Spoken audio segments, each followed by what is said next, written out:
It's Comedy Tonight with our guests, Rick Overton, Jack Gallagher, Jimmy Tingle, and Spike Jones Jr. Some of America's brightest comics, and who knows what else. Now here's your host, Bill Boggs.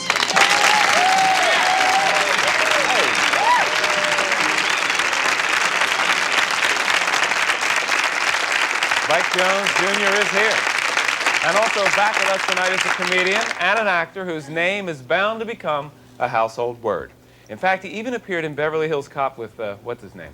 Anyway, this is Rick Overton.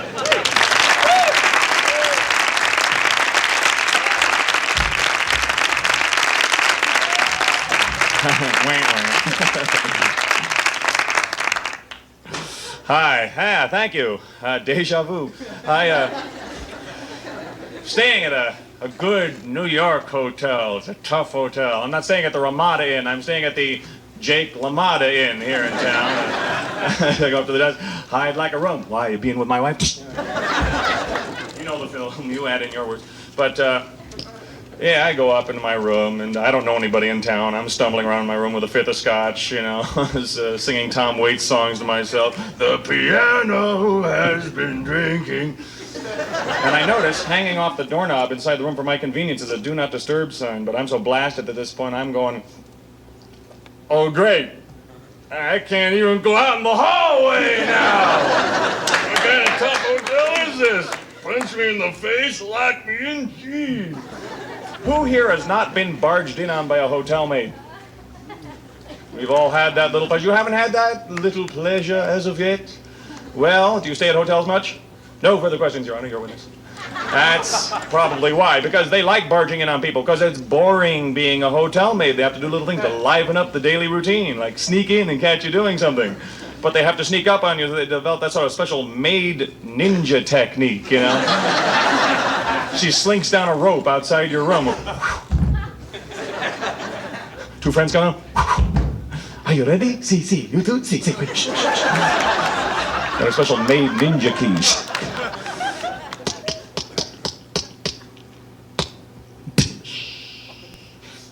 Polite tap on the door, boom, boom, SWAT kick, bam! She's in, you know, you're there with the bra and girdle. I'm going, I was just experimenting, that's all. It was just a gag. Yeah, a gag is all. She's there, Polaroid, swinger, click. Great headline photo, you know. Comedian caught, so I'm going to teach these maids a little lesson in manners. They want to play that game, I can play that game too. I'm going to wait up in the middle of my hotel room all day if I have to, completely nude, with a devil mask and a whip, and a couple of flash pots from an old Kiss concert, and wait for her to come through that door.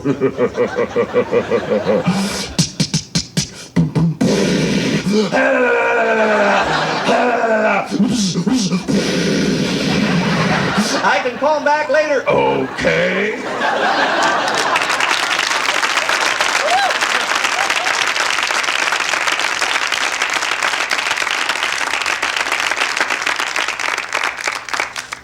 I realize I made a little aspersion. I did a little Hispanic voice there, and I'm trying to be a good American. I try to look at both sides of the coin, you know. Americans like to make fun of Orientals, you know, at the sushi bar. As soon as the waiter's gone, all the people, I wonder if maybe all the Orientals are gathered up in the kitchen going, baseball, apple pie, I'll have a hamburger, please, with some mayonnaise. Thank you very much. You're terrific.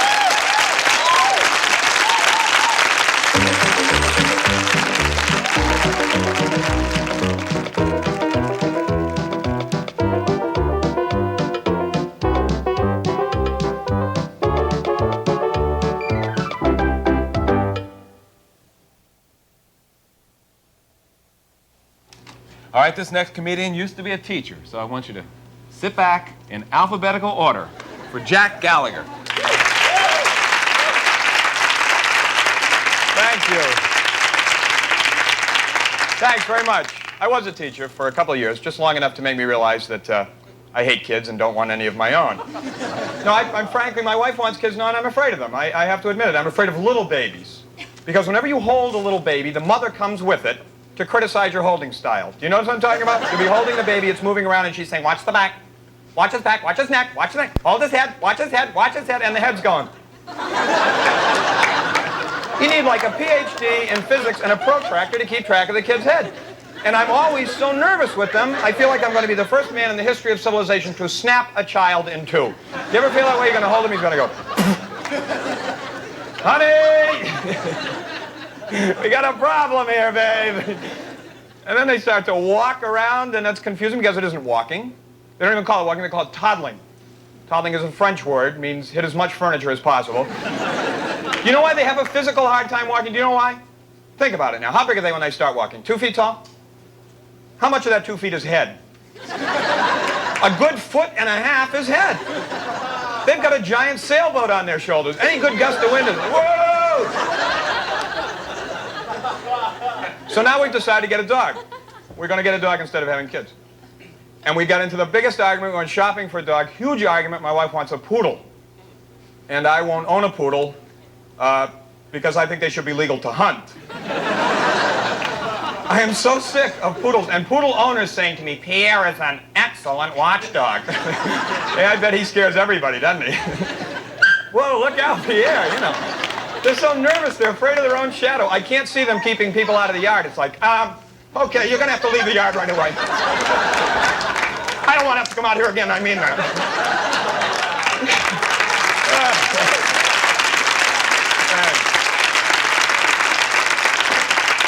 Thank you.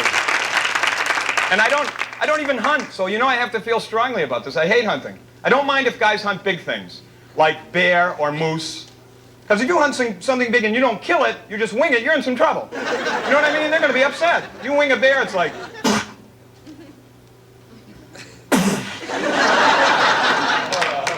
I hate the guys that hunt the little things, rabbits, squirrels, then stuff them and put them on the fireplace like it's a big deal. You know these guys? Little rabbit up there, it's like, yep, killed a rabbit. And they're stuffed, but they're never stuffed in the positions they were shot in. You notice you never see any rabbits stuffed like... No, they're always on the mantle like they enjoyed being killed. Little squirrel with the nut in his hand. And ducks, too, ducks. Don't shoot ducks, you need a duck call. This is so unfair. It makes them think there's another duck that wants to talk to them. So they come down to be friendly, you blow them out of the water. You know what this is like? This is like ducks hunting people and giving the ducks a people call. So you'd be walking through the woods looking for them, they'd hide behind the bushes, blow the people call. I'd like to see a man in some camouflage clothing.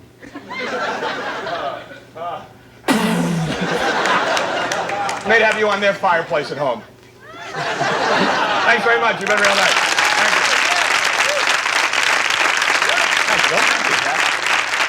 All right, now, just when you thought that everything was rolling along just fine, now you got to deal with Jimmy Tingle. From Boston, Jimmy Tingle. Thank you very much.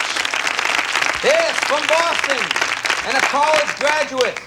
Major in sociology. Any sociology majors here? Yeah. All right. Bill Boggs, successful show. Guy in the back there with a headband, bum and change. All right. Sociology. We talked about interesting things in sociology, like, did you know the Eskimo never had a word for war? No. No, I didn't know that. I bet he didn't have a word for Bermuda shorts either. Toaster oven was probably missing from the Eskimo dialogue. They're Eskimos. Who the hell are they going to fight? The moose? Nanook of the North against Rocky and Bullwinkle. The struggle for the tundra. Come on, I took biology, folks. They told me there was no God. I was shocked. I was an altar boy. Don't tell me there's no God. I used to work for the guy. I mean, you tell an altar boy there's no God, that's like telling the Hell's Angels Satan's driving a moped. Imagine the devil driving a moped down the street, horns, pitchfork, breathing fire. Ha! I'm the devil, follow me, I'm bad. Calm down, Lucifer, you're on a moped. Come on. I mean, I believed in God my whole life. I got to college. This professor, 32 years old from Korea, is going, well, we've done some research and we're pretty damn sure. According to the Big Bang Theory, I'm saying to myself, what the hell is the Big Bang Theory? I'm thinking bachelor party on Jupiter. No, young man. According to the Big Bang Theory, millions upon billions upon billions upon billions of light years away, there was a great explosion in outer space, and we are the result of it. I don't mean to disagree with you there, Doc. I know you got more degrees than a thermometer, but come on. You don't know the whole class is cheating on every single test. How the hell do you know what happened 8 billion years ago in outer space? Who told you? The Jetsons? Oh. And what the hell are light years? I heard of light beers. What are light years? Who makes them, Miller? In college, there's no God. Oh, yeah? How come we got a month off at Christmas? I could never figure that out. They used to show us, right, these evolutionary charts, how man evolved. Remember those charts they used to show you in school, how man evolved? You remember those charts? Excuse me, charts? Charts, Boston, you know. Remember those charts? They start off with a little fish and end up on the moon with some guy selling insurance. They start off with a little fish. Man came from the sea, you know. Okay, anything you say. How come I almost drowned in the Boy Scouts? And they start off with a little fish, and the fish evolves into a frog, and the frogs evolve into reptiles and birds and mammals, little dog-like creatures, learned how to walk upright, learned how to climb, lived in the trees, became apes. Apes lived in the trees for hundreds of millions of years. One of them fell down, hurt his back, never worked again, became a man. That's right.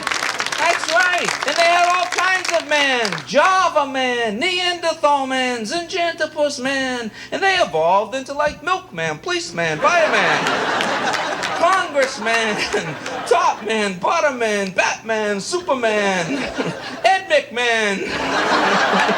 See you later, man. Thank you very much.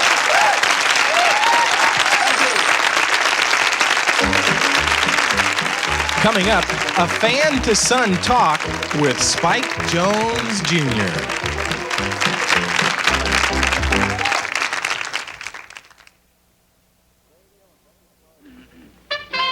He was a radio and record star of the 40s, best known for a string of best-selling novelty records, including one called Dinner Music for People Who Aren't Very Hungry. His TV series in the early 50s has been described as vaudeville on amphetamines, and he's been called the godfather of music video mayhem. His name was Spike Jones, and this is his son, Spike Jones Jr. Hey! Well, nice to see you. Thank you. Nice to see you. Thank you. I've been a fan of your father for a long time. I'm happy to hear that. Thank you. Was Spike Jones a normal kind of dad? Like, you know, He was basically, I mean, normal, you know, as a father-son relationship that we had, but there were certain things that were a little different. We used to have a blackboard, for instance. Where? At our back door. We would leave notes to one another, pick right. up the dry cleaning, that kind of stuff. One day I came home from school and it said, save garbage for rehearsal. You know, and He meant it? Yeah, absolutely. What would he do, like milk cartons and stuff Well, like that? he would dump it from one garbage can into the other, just for the perfect sound effect. You know, I'm very impressed. You have compiled this music video of a lot of your father's great moments, right? Yeah. Why don't you tell us which video we're going to see first? You're going to see basically what was my dad's largest selling record, which was his #1 record, and it was Cocktails for Two. Oh, I had that when I was a little kid. Absolutely. So let's Run it. roll the tape.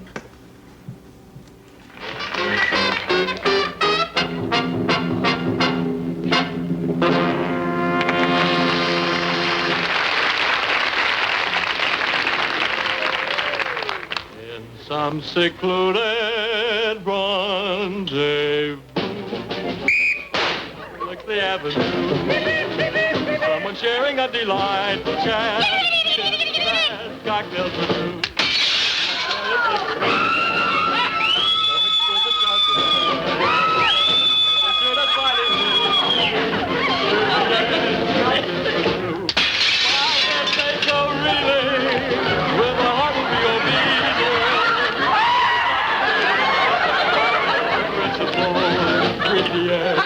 With any afternoon is fine. We so glad we're both alive.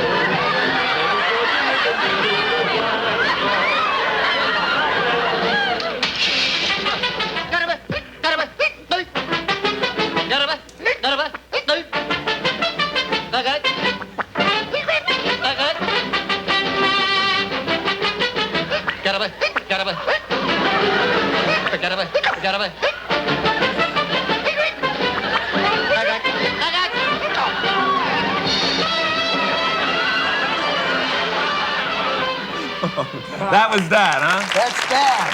Right.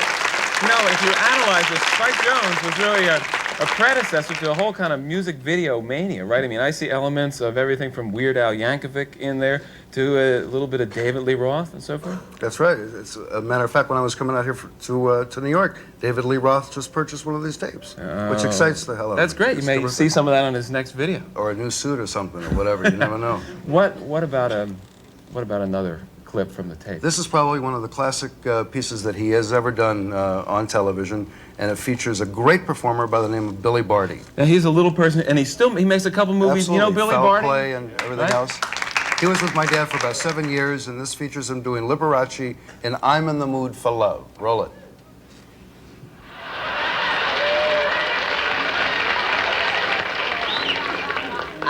Sir, that spotlight's a little bright. Thank you. Sir, that spotlight is a little bright. My eyes, I can't see the keyboard. Thank you. Sir, that spotlight is a little bright. I warned him, didn't I?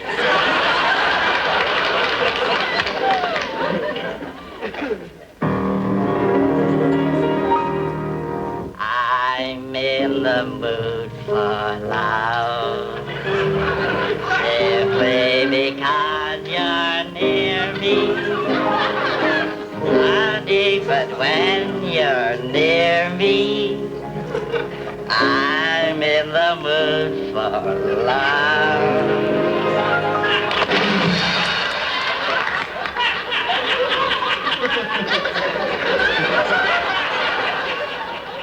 That's a small sample. It's good, isn't it? Thank you. It really brings back a lot of memories for a lot of people. Very good television show. The video is called The Best of Spike Jones, right? Right. How can people get it? Basically, it'll be in retail stores starting in March, but if they would like it now before Christmas or whatever, they can call 800-HI-SPIKE. Hi, Spike. H-I-S-P-I-K. Right. And it will somehow magically arrive. Somehow it'll get there. All right, now there's one thing when I was looking through the tape that I was really impressed with, and that was the irreverence that Spike had for the whole studio. And it came out all during the show, but at the end of the program, I love this, he just takes everybody and he breaks the whole format of where the cameras are, and they walk off stage in a crazy way. And this is the way that Spike Jones closed every one of his shows. Let's look at this before we go to commercial. Show, and now before the blind curtain starts to fall, many thanks and bless you all. Thanks to you and you and you for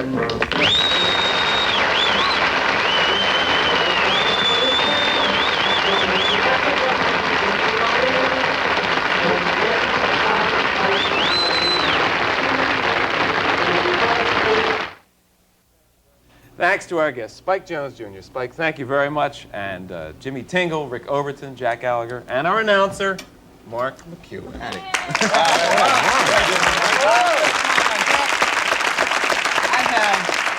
have 6 kids in my family.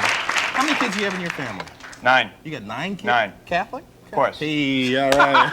You got a weird family or what? No, we were never like wild. My father was great. He knew just what to say to calm you down. If you were wrestling or something, he'd look at us and say, you know, I look at you, and I think we got the wrong baby at the hospital. Say that all the time. He did. Drove my sister Ching Lee crazy. Spike, what's your earliest memory of what your father did? Basically going to the studio and being in one of his television shows and having me dress up in one of his exact suits. A little miniature? Absolutely. They You said, were "Ladies and Spike gentlemen, Jones Jr." Spike Jones," and I would walk out. I was 2.5 years old, and everybody went nuts. They went crazy. So you love show business. You're actually making your own comedy music videos? Doing a series of rock videos called Rock Casualties, which Rick knows about. Right. Doing things like, instead of Uptown Girl, we're doing Downtown Jew. Let's have some more premises here. Exactly. Three Nazis singing The Way We Were. That's always one of my favorites, and one that Rick and I talked about doing. There was a song out a couple years ago called "If You Like Bullwhips," or no, what was it? I just pulled the joke. Bullwhips and leather. If you like pina coladas, we do a version called "If You Like Bullwhips and Leather." It would have been much funnier had I not. I think I had Yeah, it. exactly. It's bound to please. Quickly, tell me about right? Your father was really enormously special. Okay. And what I said about the way he ended the show was something, if possible, I'd like to kind of recreate that atmosphere tonight, right? Absolutely. So we can have a little of the Spike Jones music. Remember? Come on, let's go out the door. Let's say goodbye. Say goodbye that way. All right? Where are we going to wait? Bye.